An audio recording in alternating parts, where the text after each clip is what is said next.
Markets get ready as Donald Trump is set to unleash his highly anticipated tariffs. Meanwhile, Canada has described Trump's tariffs as unjustified trade actions and has vowed to implement countermeasures. And China has announced a multi-billion-dollar plan to prop up some of the country's biggest banks. Hello, I'm Taiba Aiden with the latest business and finance news here on TRT World.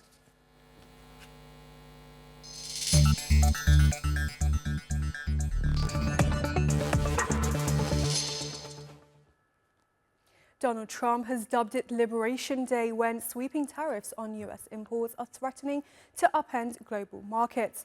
The US president has promised to roll out a set of new taxes on Wednesday that he says will free the US from a reliance on foreign goods. To do this, Trump says he'll impose reciprocal measures to match the tariffs countries impose on US goods. Asia-Pacific markets were mixed as investors await the new announcement, with Japan's Nikkei rising slightly, while the broader Topix index declined. South Korea's Kospi and Kosdaq both slipped, while Australia's ASX 200 edged up. China's CSI 300 gained modestly, Hong Kong's Seng index remained flat, and India's Nifty 50 opened higher. Rupert Stone has more on the story. Another nail in the coffin of global free trade. The Trump administration is gearing up to impose sweeping reciprocal tariffs this week. We have Liberation Day, as you know, on April 2nd, because, and I'm not referring to Canada, but many countries have taken advantage of us, the likes of which nobody even thought was possible for many, many decades, And, you know, that has to stop. We're going to end up with a very good relationship with Canada and a lot of the other countries. Some we probably won't. It won't be so pleasant. Steel, aluminium and vehicle tariffs were already imposed in March following country-specific tariffs on China, Canada and Mexico in February. Trump wants to boost the US's own auto industry, but American car production depends on imported components, which may be hit by the new tariffs. Shortly after taking office, Trump directed his team to study America's trade imbalances and draw up recommendations for reciprocal tariffs. The new measures could come into effect by April the 2nd. The scale of the tariffs and number of countries that may be affected is not yet known. However, clues may be provided by the tariffs that other countries impose on trade.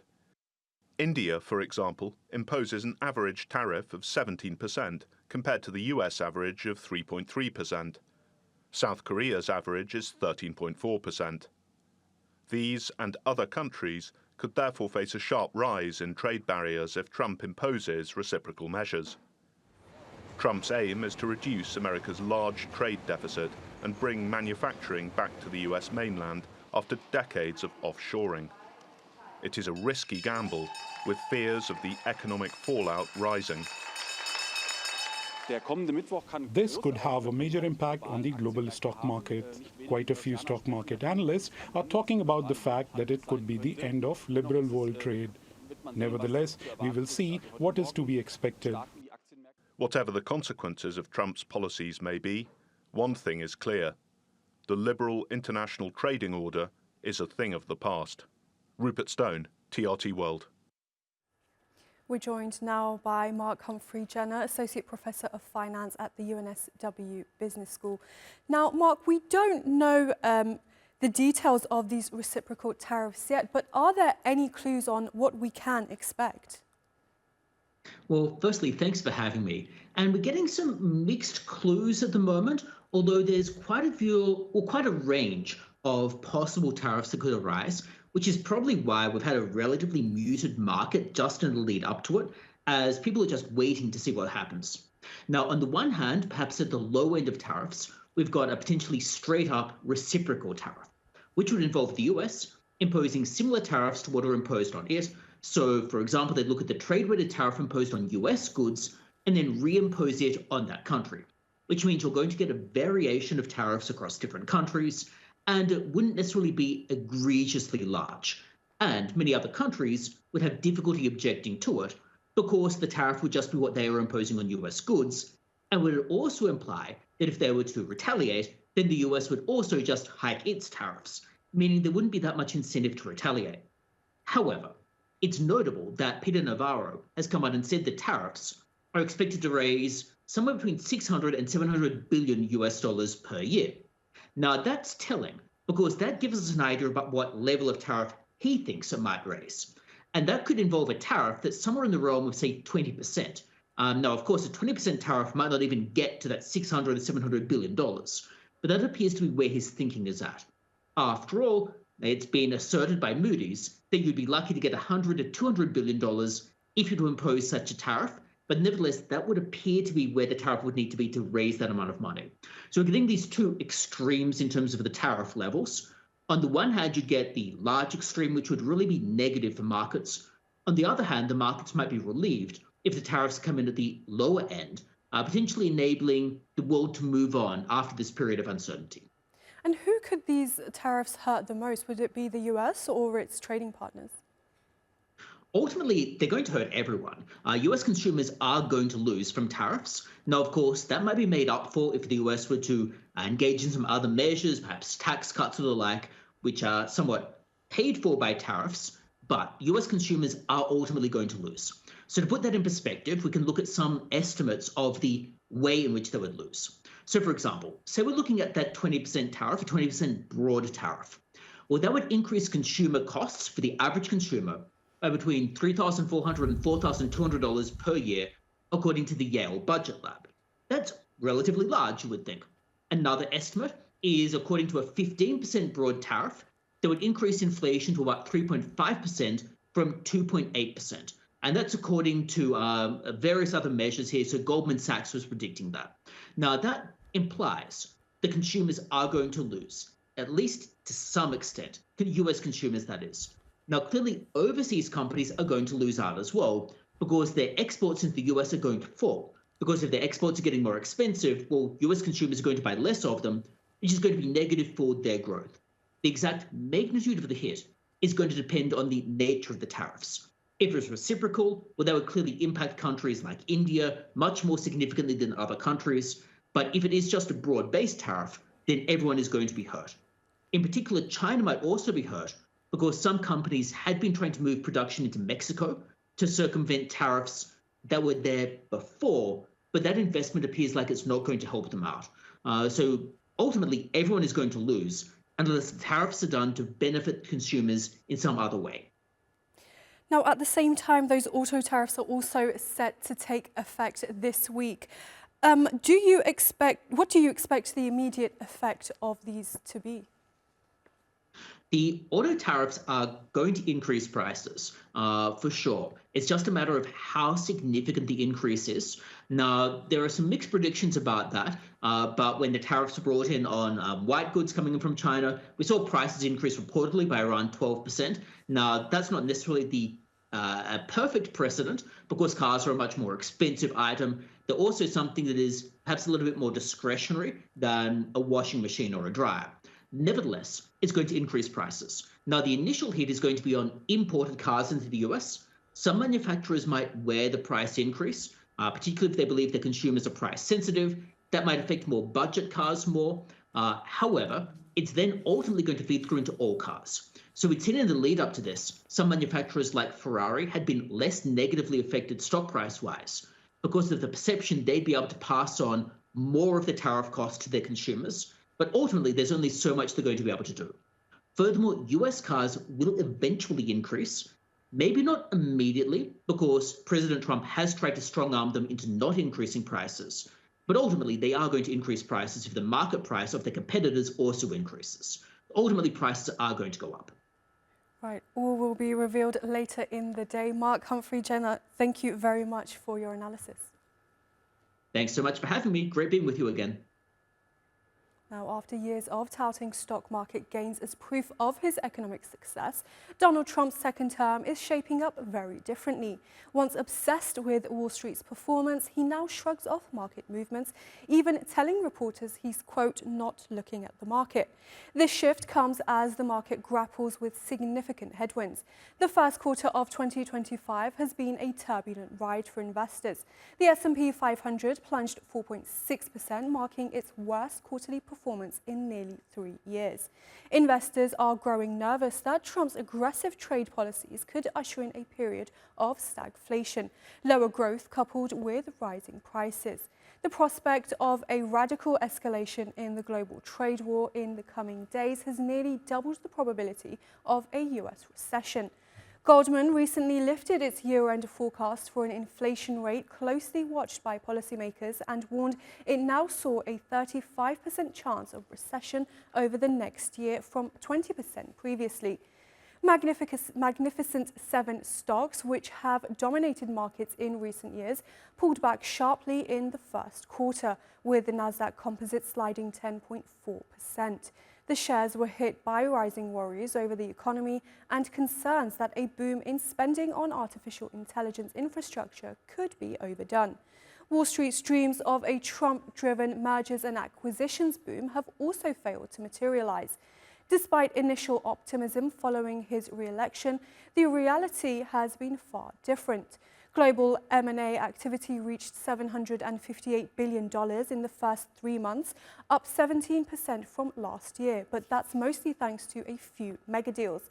The actual number of transactions has dropped 18%, hitting the lowest level in a decade.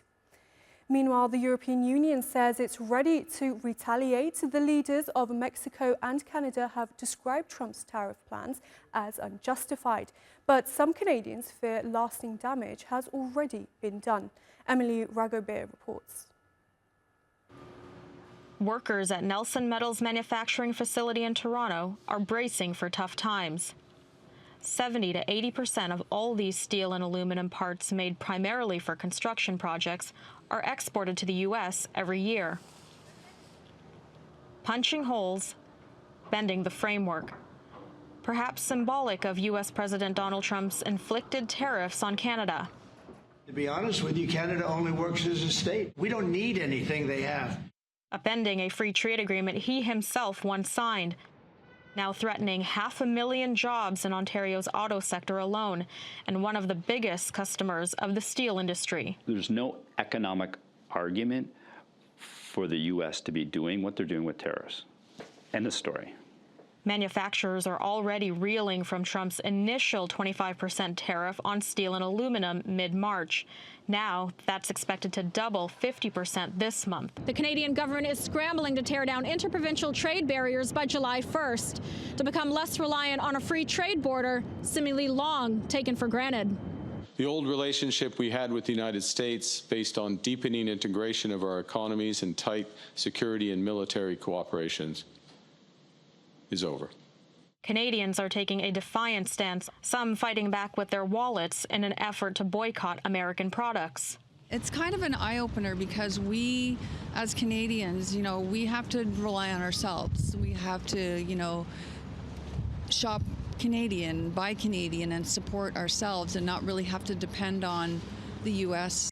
And travel is no exception. Recent numbers from OAG data statistics show travel to the U.S. is down from Canada by over 70% compared to this time last year. And there are now over 300,000 fewer seats available on flights to the U.S. from now until October. Elbows up! A renewed sense of national unity has also taken flight, with a wave of rallies like this one spread across Canada. Trump's trade war has pushed Canadians to love local, and with a new song written for the times. Oh no, what went wrong? You used to be the singers in a two-part song. Guess all good things come to an end, but we used to be the best of friends. Do you think we'll ever be a 51st state? Oh, never. This is not possible. We are strong. We are Canada, so we are not U.S., I'm very proud to be Canadian. Back at Nelson Metals, there's uncertainty over these shipments, whether or not they'll make it to clients in Las Vegas and New Jersey. Basically, all this stuff you see on the floor is now destined, ready to go to the U.S. We're not sure when it's going, but it's ready to go. Now, the election is becoming a referendum on which candidate is best poised to take on the U.S. president, as the Canada-U.S. relationship looks more and more in free fall. From the Canada-U.S. border, Emily Ragobert, TRT World, Niagara Falls. Francesco Rizzuto is a professor of law at the University of East London. He says the new tariffs will have a global impact. the big picture is that Mr. Trump is basically trying to assert his model of economic development, his model of the economy, his model of taxation on the rest of the world, and certainly on Europe. So essentially, he is attacking our system of taxation, our system of VAT, the way we regulate food, as well as, of course, the inequalities that there are over trade with the United States, whether it's in goods or in services. So this tomorrow is really going to be a very, very important day, because it's a shock almost of, how can I put it, economic cultures. And I think we in Europe in particular are going to realize this. So cutting through all the stuff about 10%, 15%, 20%, no.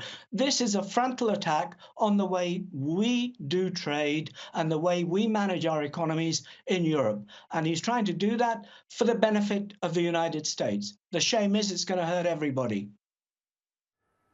African nations will not be immune to Donald Trump's tariffs. Ghana's deficit may be hundreds of millions of dollars rather than billions like China and Mexico, but businesses there are starting to look elsewhere, as Isaac Kaleji reports. These food products, processed and packaged in Amrahia, a suburb of Ghana's capital Accra, are destined for the United States. Because this company's 2025 objective is to go global. So once we're able to penetrate the American markets, it will help us to grow faster, scale up very fast. But David and his team are worried about U.S. President Donald Trump's ongoing trade war and potential extension of tariffs to Africa. With this new administration, you just get up the next day and there's a new executive order in place. So that is one fear that we are facing. According to the U.S. government, in 2024, its total goods trade with Ghana reached $2.1 billion, with U.S. exports to Ghana hitting $967.3 million and imports from Ghana at $1.2 billion. That's a U.S. goods trade deficit of $204.4 million. Many businesses within sub-Saharan Africa, including Ghana, currently benefit from duty-free access to the U.S. market under the African Growth and Opportunity Act AGWA initiative. For many small businesses, there are fears any attempt to undo such an initiative or introduce new taxes on imports into the U.S. from Africa would lead to higher prices for their products and slow their ability to penetrate the American market. A Trump tariff war may be a one-sided assault. Already, we're struggling to be able to export to those markets. And we're also dealing with issues of high cost of production in Africa. So any attempt to have us to deal with more tariffs would mean that our goods will continually be uncompetitive. Africa hasn't been a key priority for the Trump administration, and some hope it will still be a case of out of sight, out of mind. However, other options may need to be explored. It is important that we, as a continent of Africa, begin to also realize that we have to take intra-Africa trade very seriously. Fortunately, we've created the AFTA initiative, the African Continental Free Trade Agreement initiative, which essentially allows countries between and among Africa continent to trade. That's why David and his team plan to export to more African countries, in case the U.S. president decides to sign another executive order. Isaac Kaleji, TR2 World, Accra.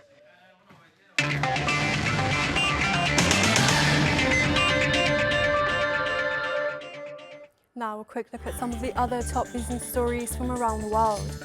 The Apple Card designed for use with Apple Pay is up for grabs as Goldman Sachs, the bank behind it, quits the consumer lending business. Visa has offered Apple around $100 million to replace MasterCard, with American Express also competing for the partnership. according to the Wall Street Journal. Following the news, Visa stock dropped nearly 1%, while Apple's rose by 0.5%. US retailer Walmart is reportedly pressuring its Chinese suppliers to reduce prices by up to 10% per tariff round, despite recent meetings with Chinese officials. The retailer's demands aim to offset the impact of tariffs imposed by the Trump administration. This stance shows the struggles Chinese companies face as tariffs add pressure to an already slowing economy. Artificial intelligence coding startup Replit is in talks to raise $200 million in a fresh funding round. It could push up its valuation to $3 billion, nearly 3 times its last round. Replit builds AI tools that help users write and deploy software quickly, even with little coding experience. And Chile's state-owned mining company Codelco is set to supply copper concrete to Adani Group's $1.2 billion smelter in India. The deal marks a key link between the world's top copper producer and the world's largest single-location smelter, known as Kutch Copper. The agreement comes as India looks to boost domestic output after a major plant closure in 2018.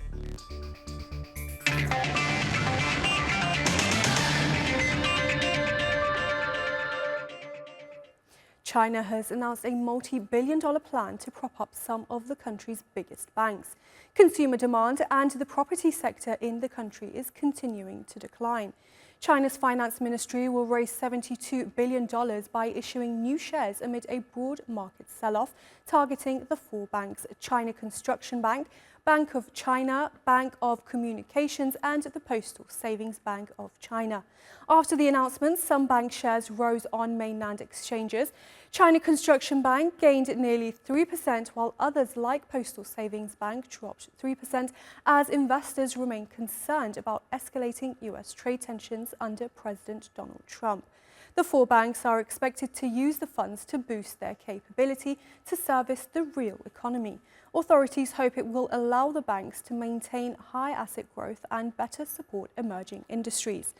China's big lenders are experiencing some of their toughest challenges, including record low margins, sluggish profit growth, and rising debt. Let's bring in Victor Teo in Singapore. He's a political scientist and Indo-Pacific affairs analyst. Good to have you with us, Victor. Now, how would this stimulus encourage economic growth? Well, I think one of the most important things that the Chinese government is planning to do is to boost consumer spending. So the stimulus actually has been approved recently by the MPC and the CPPCC meetings, and they see boosting the domestic consumer confidence as key to, if you like, rejuvenate China's economy. So this also would allow China to actually reduce their reliance on exports and foreign consumption, meaning, China's growth over the past 3 to 4 decades have always been primarily on manufacturing and exporting. So right now they are trying to boost the domestic consumption as the second pillar to try and rejuvenate the economic growth. Right, and so this is, I think, key to what the Chinese are doing right now. Right, and can boosting lending capacity help China's banks overcome record low margins and their rising debt? It's uncertain. It's uncertain for a few reasons, because the bad debt that everyone is talking about, it's not something new. The Chinese banks have been, they reformed their economy in the 1980s, and throughout the 1990s, the practices within the banks are still very backwards. So they had to do a lot of catching up, and I think they're getting better at this. But the question of bad debt, insofar as the banks are concerned, is something that has been going on for the past at least 30 years. There has been a lot of lax lending, and the banks are unable to recuperate the loan. And a lot of enterprises who are able to get loans did not turn profitable. So when they go bankrupt, they are unable to repay this debt. So to put things in perspective, what I'm saying is that it's true that the banks are having a hard time. They're having a hard time because of the external environment. and they're also having a hard time because of the bad debt. But these are not something. These two important phenomena is not new. Something that the banks have been dealing with for the past decade. And Donald Trump's trade war started in 2017. So but right now the Chinese are looking at using these stimulus to get the consumers to take loans, whether it's normal personal loans or credit loan, to be able to spend in the market to boost the confidence. So it's likely that if the banks are able to do this and the consumers are able to do this as required, there will be a kind of an impact on the Chinese economy. I believe that they are likely to be moderately successful. I would say phenomenally successful, because the declining margins and the bad debts is still a real problem in the Chinese economy. And could this bank rescue plan help counter the effects of the US trade tensions? It might, but so the trade war, like I said, started in 2017, and actually China was hit very badly since during the first Trump administration. But given that this is now 2025 and China is still standing, I don't think it's going to, the trade war might not actually hit the Chinese all that hard, for the simple reason that the Chinese had about 8 years to prepare for this. So they have started to shift their focus on developing markets outside of the United States. They have reduced their reliance on the US. They are increasing their presence globally in the Middle East, in Latin America, in Southeast Asia. They're moving up the value chain. So they're doing everything they can to mitigate for the loss of the US market. So like you said earlier, Walmart is asking the Chinese suppliers to absorb the cost of the tariffs. And this is generally what I've heard from Chinese friends who own factories, that the American importers are asking them to absorb the tariffs. And a lot of them are disagreeing with this. So they would say, well, if that is the case, they would rather go elsewhere, because if they're losing all this money just to please Trump, and they're not making money, they wouldn't go along with what the Americans are requesting. So I am not sure whether it will counteract the effects of US trade, but what I'm sure is that domestically, the Chinese, if they have the money, they might actually kickstart the second pillar, which they have been talking about for a long time, and that is boosting the domestic consumption. Right, and we will have to leave it there. Victor Teo in Singapore, thank you very much for being with us. Thank you. Well, that's all your business news for now. Thanks for watching. The Newsmakers is next.